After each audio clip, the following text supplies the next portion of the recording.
Ada nikmat batinah, yaitu kepuasan mendapatkan ma'rifatullah. Ulang lagi, kepuasan mendapatkan apa? Ma'rifatullah. Itu nikmat batin. Baik yang terkait Allah maupun terkait logika-logika tasawuf. Terkait Allah misalnya gini, misalnya kulo mikirnya.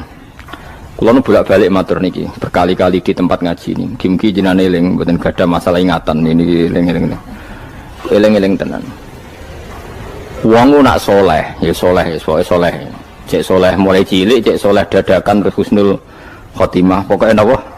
Soleh. Niku nak mati, niku bumi ku nangis. Nangise bumi ku kekurangan utawi kalong wong sing sujud ning ndekne. Ya Allah Gusti, biasanya wonten tiyang niku sujud teng nggen kula, dia berperilaku baik teng nggen kula, sakniki tiyang niku pun jenengan ambil, nangis bumi. Sakniki sing urip karek bedua-bedua, damel narkoba, damel ngefly, damel macam-macam lah. Itu nangis bumi. Langit semeneng. Semeneng. Gusti matur nuwun Gusti, orang itu saya tunggu lama, sekarang sudah engkau angkat ke tempat kami. Maksudnya diangkat teng langit. Sing bumi nangis, sing langit napa? Seneng. Nah kemudian kita berpikir begini, bumi kok iso nangis itu piye? Nah itu terserah, sampai apa termasuk ulama zahir, apa termasuk ulama batin. Kalau ulama zahir mengatakan bumi nangis itu mau kinayatun anil husni, pokoknya pantasnya bumi itu susah, wong kelangan putra terbaiknya. Tapi nak cara ulama-ulama hakikat yang mengenali sekali betapa kudrohnya Allah, betapa kudrohnya Allah itu tidak terbatas. Itu yang meyakini bumi nangis itu nangis tenan.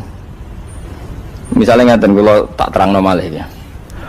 Kowe bayangno dadi Nabi Adam, ngrungokno nggih. Kowe bayangno dadi Nabi Adam. Nabi Adam tenan maksudnya. Terus Nabi Adam orang pertama dia tahu betul kalau dia dicipta dari bumi. Dan dia pula tahu betul, beliau tahu kalau dia bisa ngomong, bisa mikir, bisa macam-macam. Terus indukannya beliau itu bumi. Mesti pikiran Nabi Adam, jangan-jangan bumi ini juga bisa berpikir kayak saya. Ini kan materi saya, karena saya dari bumi ini bisa ngomong, bisa melihat macam-macam. Terus bedanya apa manusa mbek napa? Umpama kowe dadi Nabi napa? Adam. Orang yang dekat sekali, qoribu ahdin, dekat sekali dengan kesaksian kudroh Allah. Gini ku dekne roh nak materi ini ke bumi, dan dia orang pertama yang urung lali kamane. Tapi ketika sudah ribuan orang, mungkin jutaan orang lali, seakan-akan bumi itu tidak jenis dari kita. Bumi adalah hal yang berbeda dengan kita. Kita manusia berakal, bumi itu benda mati. Terus kowe katut wong goblok-goblok, bumi itu benda mati. Sajane ya rada kriminal wong Islam muni bumi itu benda mati. Enggak bisa berpikir, yang bisa berpikir hanya manusia. Itu kengawuran-kengawuran yang kita ciptakan sendiri, kita wariskan turun-temurun. Umpama kowe iku dadi ulama, ngomong ngono iku isin.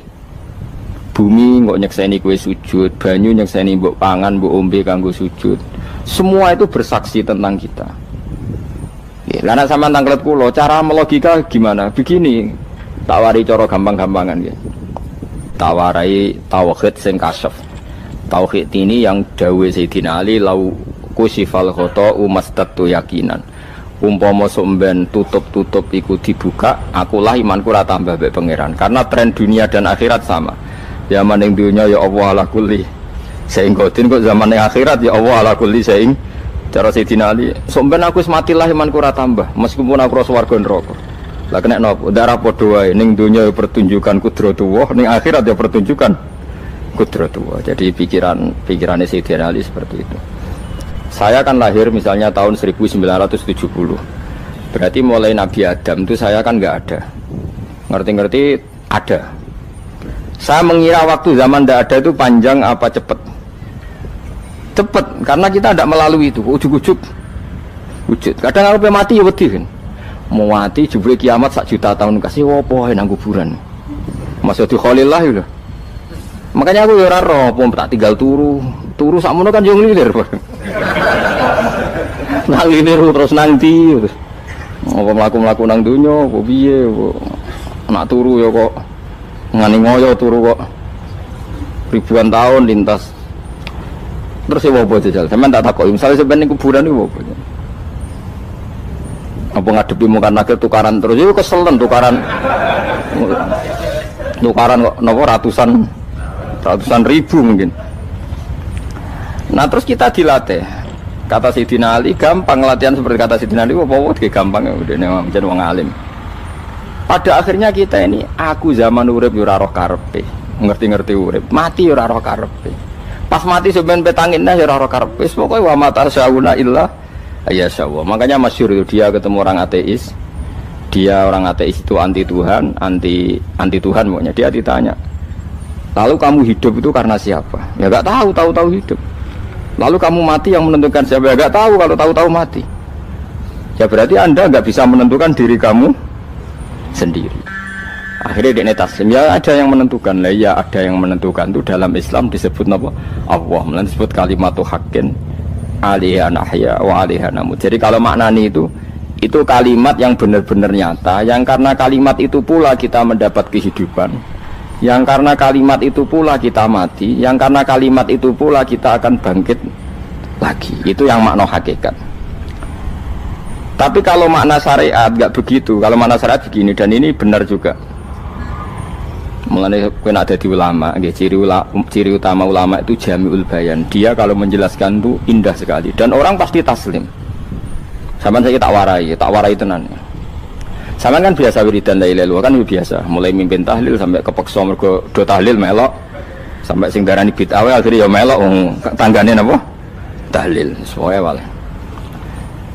Kata Ibnul Qayyim Al-Jauziyah dalam kitab Zadul Ma'ad. Kitab Zadul Ma'ad itu kitab kesayangannya Sayyid Abdul Al-Haddad. Sayyid Abdul Al-Haddad itu pengarang kitab Zadul Ma'ad.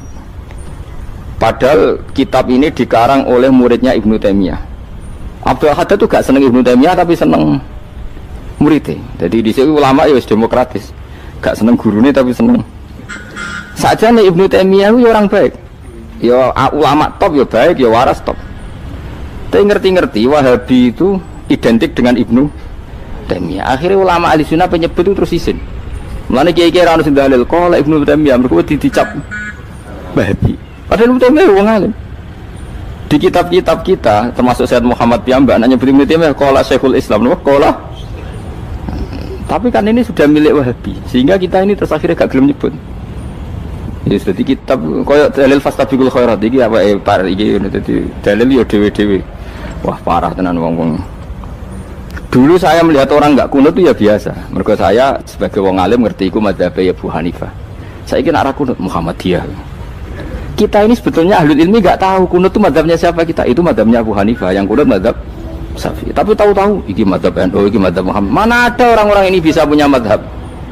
Ngalime sepiro nganti dadi nopo? Mazhab. Tapi wis dadi bahasa, wis dadi nopo? Sekuaco kabeh jane. Mas repot-repot. Tak warai iki. Sampeyan ben nglafadzno la ilaha illallah iku keren iki, keren tenan mboten keren-keren.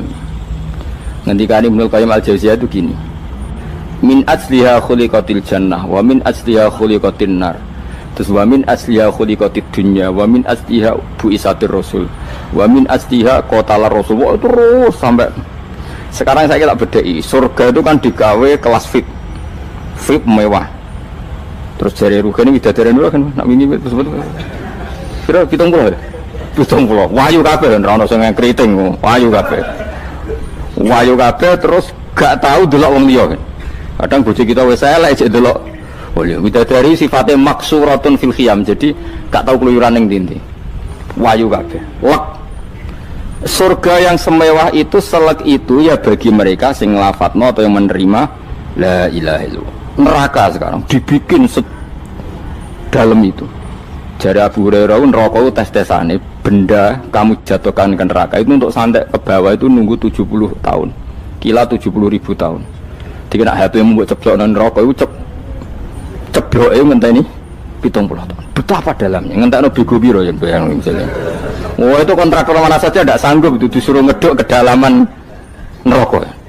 Iku ya mau kanggo wong sing menolak la ilaha illallah. Jadi kalimat ini luar biasa. Swarga digawe bagi yang nerima, neraka digawe ya untuk yang menolak. Itu kalimat sing kowe nak tahlilan turu iku lho. Iku kalimat sing nggo alasan apa gawe swarga.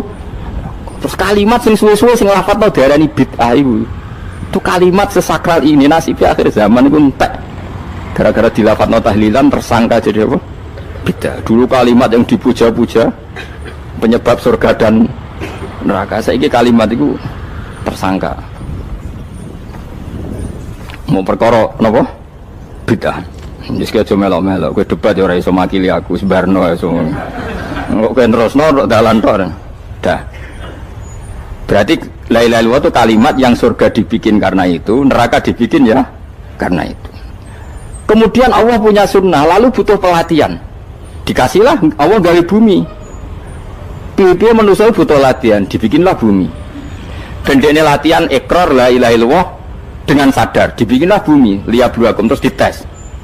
Wes digawe bumi, ono makanan, ono minuman, ono wong wayah, ono pegatan macam-macam, wong diutang wis mbulet macam-macam.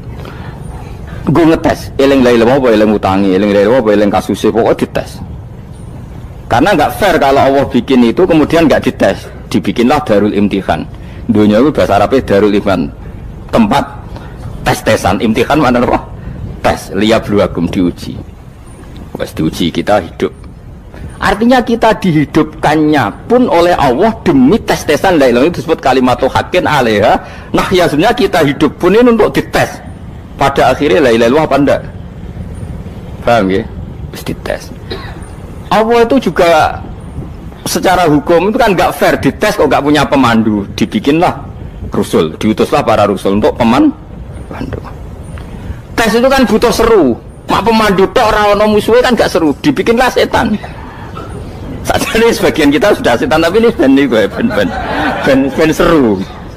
Lho ndak setan kan minal jinnati wan nas, rumangsamu setan usopo. Baik setan minal jinnati wan nas. Jadi kena muni auzubillahi minasyaitonir rajim terjemahnya berlindung Allah dari saya sendiri Allah itu.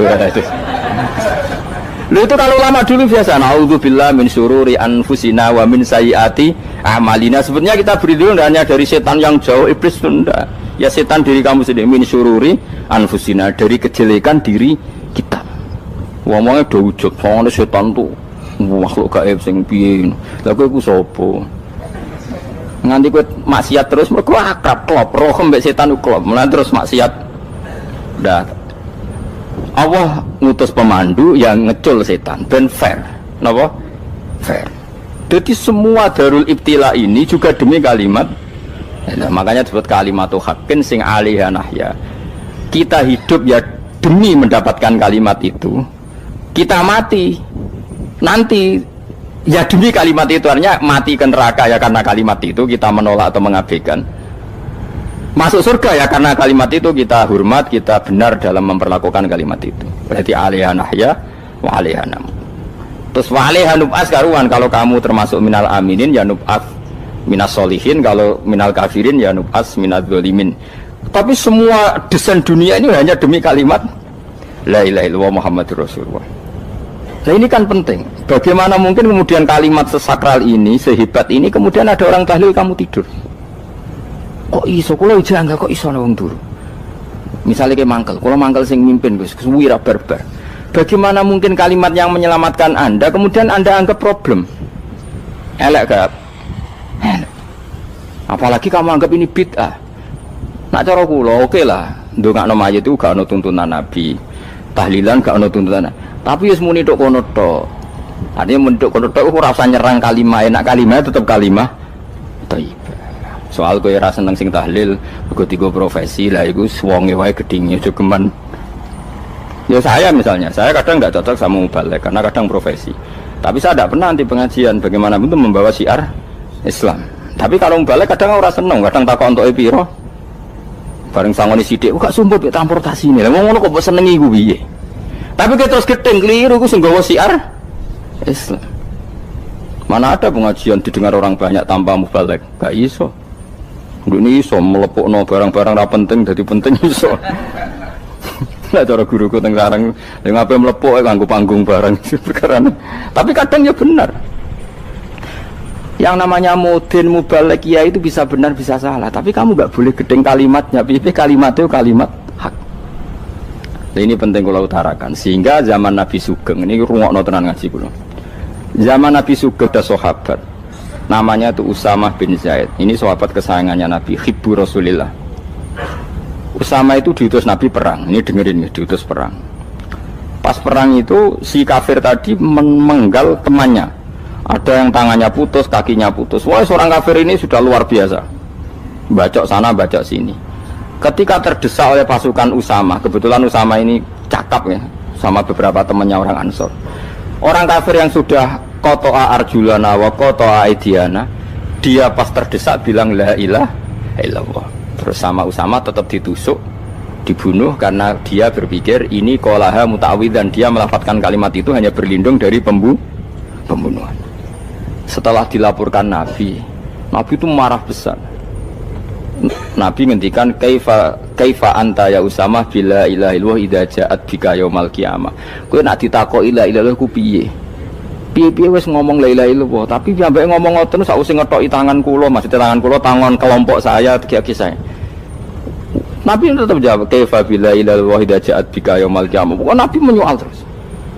Sampai menjadi fatwa ijma'nya fuqaha, siapapun yang melafadzkan la ilaha illallah harus kita terima meskipun qolaha muta'awidzan, meskipun saat melakukan hanya cara zahir berlindung dari kematian, sehingga kita terima. Orang kafir yang 80 tahun kafir melafadzkan la ilaha illallah 1 menit menjadi mukmin. Sampai ada ayat kulil ladzina kafaru iyantahu yufar lahum ma qad salam.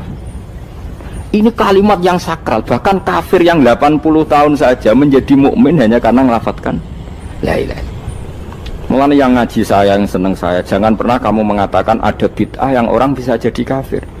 Bagaimana mungkin orang mukmin yang ke kuburan dan melafadzkan la ilaha illallah kamu katakan kafir? Padahal kalimat ini yang kafir 80 tahun saja menjadi mukmin. Saiki ana wong nglafadzno la ilaha illallah mergo salah tempat pinggir patok mbok arani kafir. Lho kok aneh.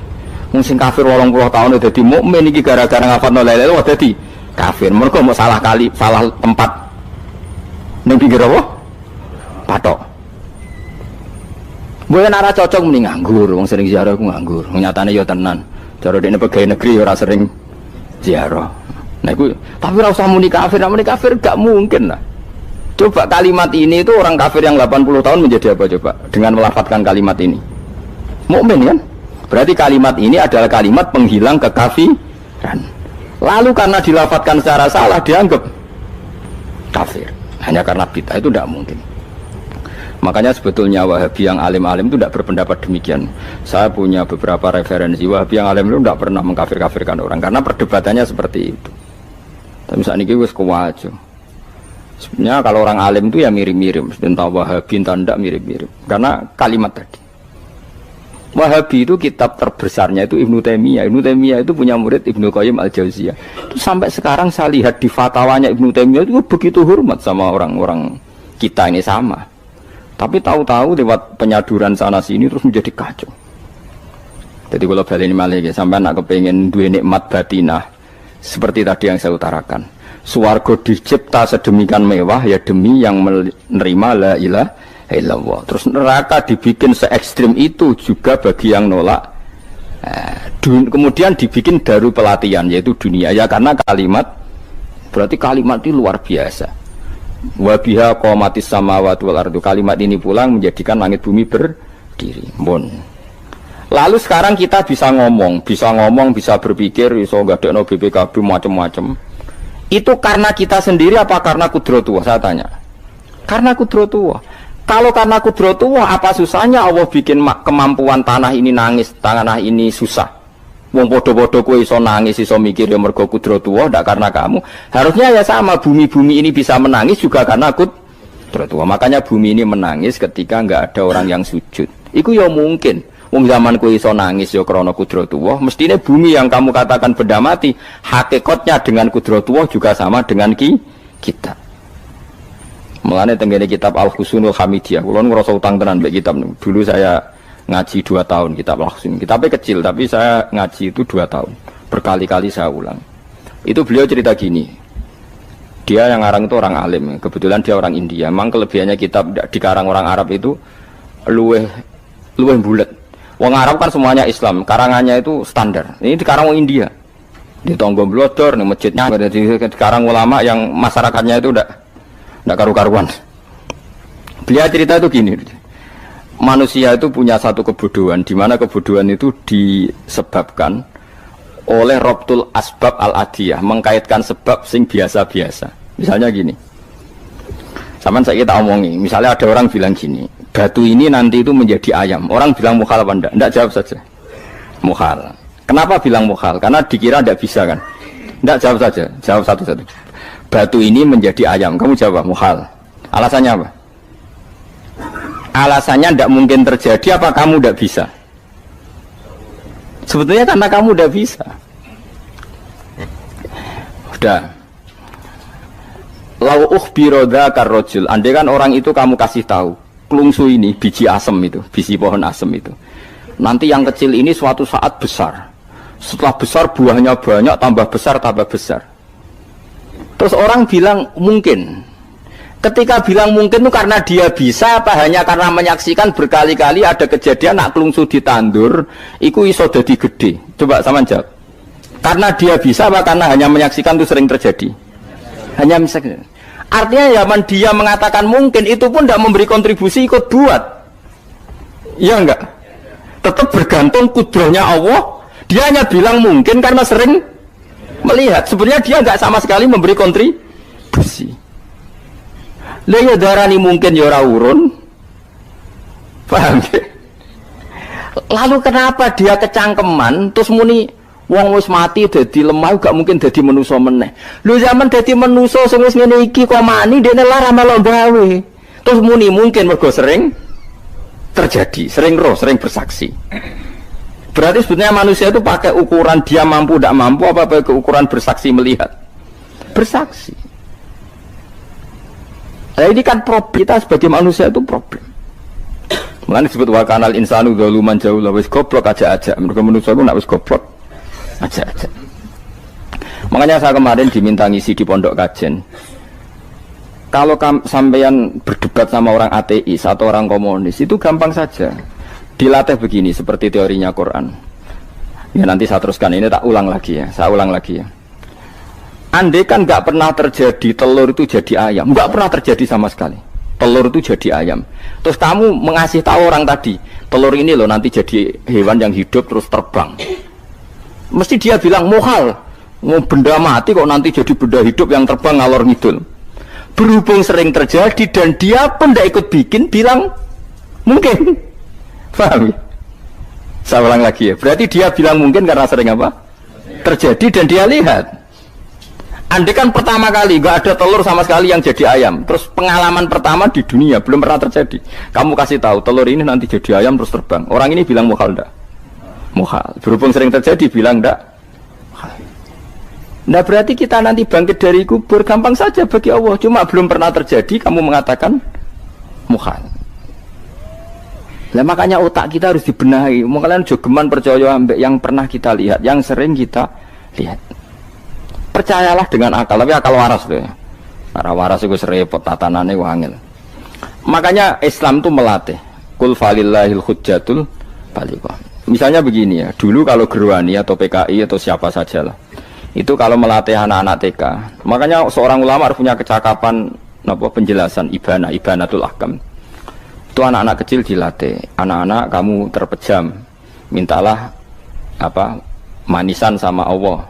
Ya Allah saya minta manisan, saya minta permen.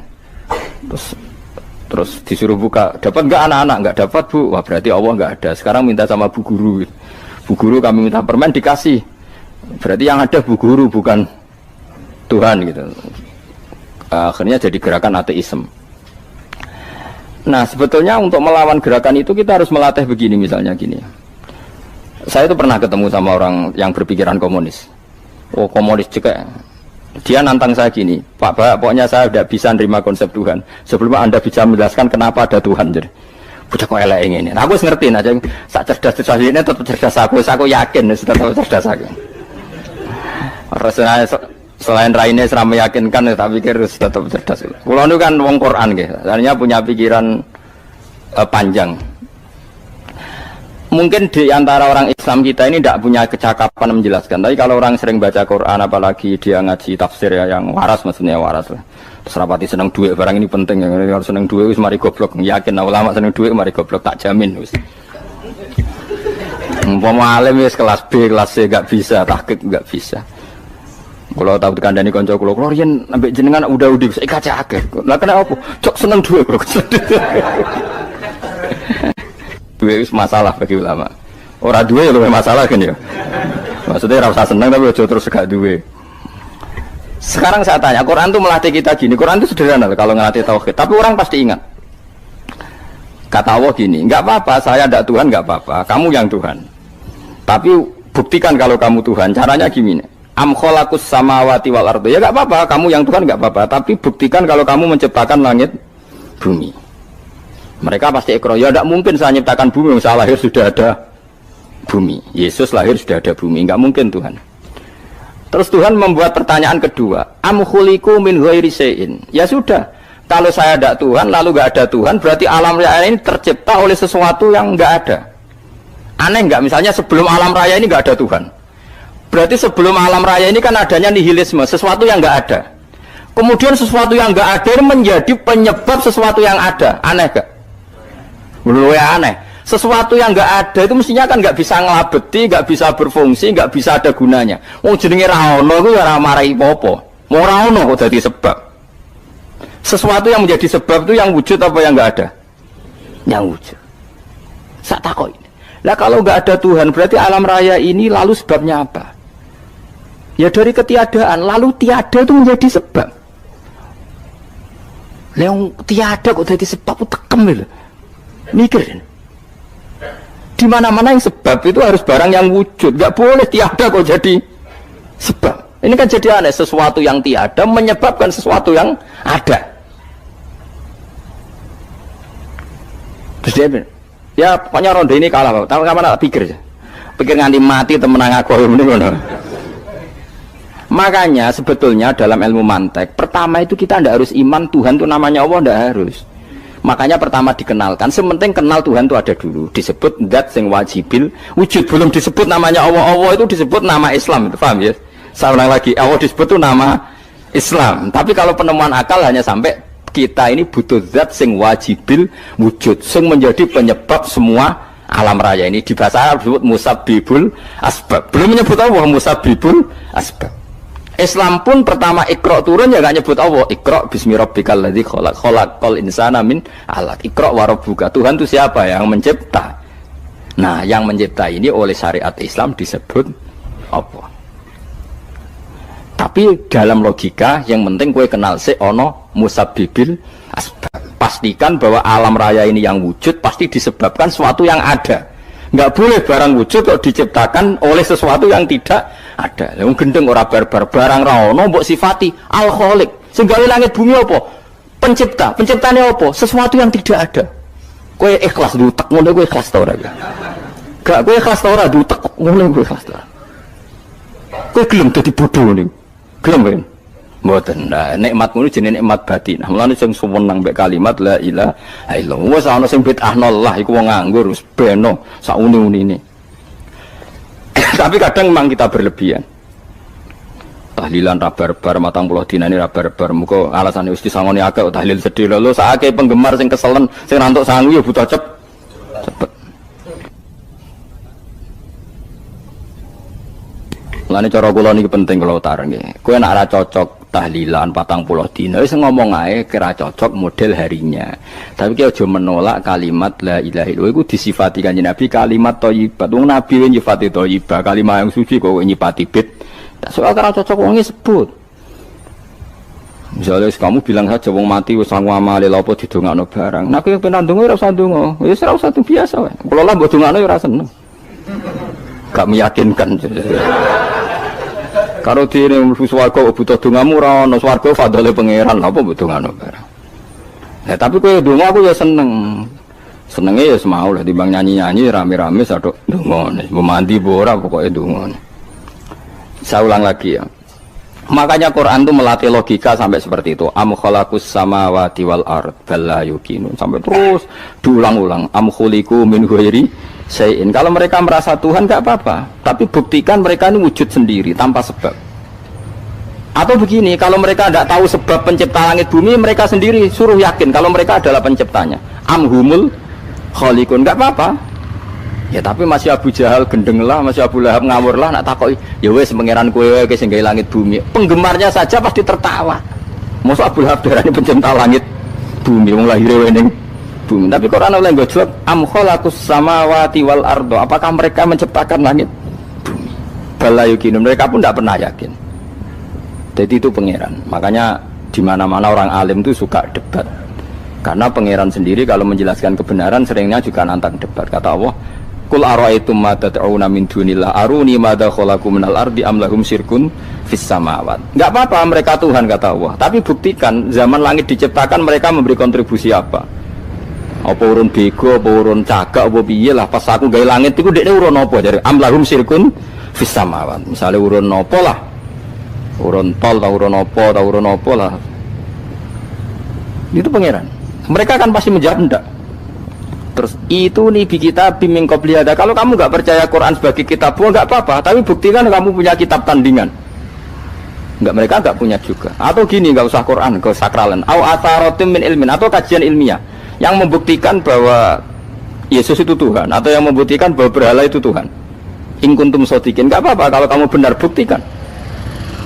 Nah itu makanya semua nabi itu punya kecerdasan. Karena tadi nabi kadung nantang itu nih bi kita biming qobliyada au atharotim min ilmin in kuntum shodiqin. Tapi sekarang orang alim soleh itu jarang. Yang ngono anggar wong soleh rapati ngalim, anggar sing alim biasanya rapati soleh.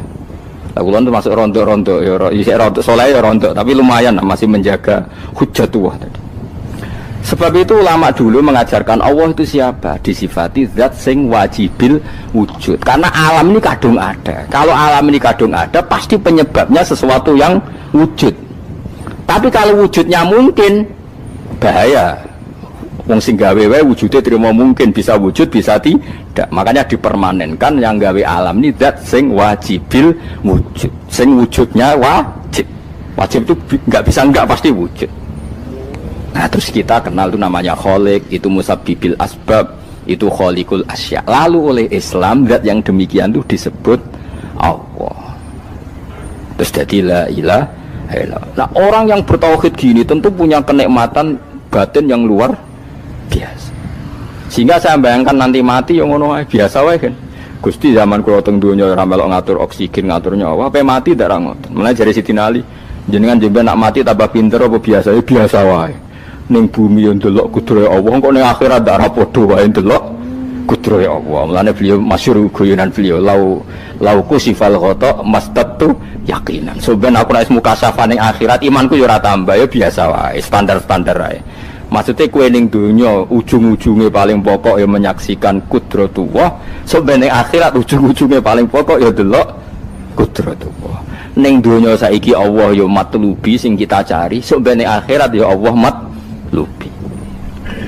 Faham ya? Artinya hukum dunia dan akhirat itu sama. Kita di dunia golek ridhanya Allah, di akhirat ya golek apa?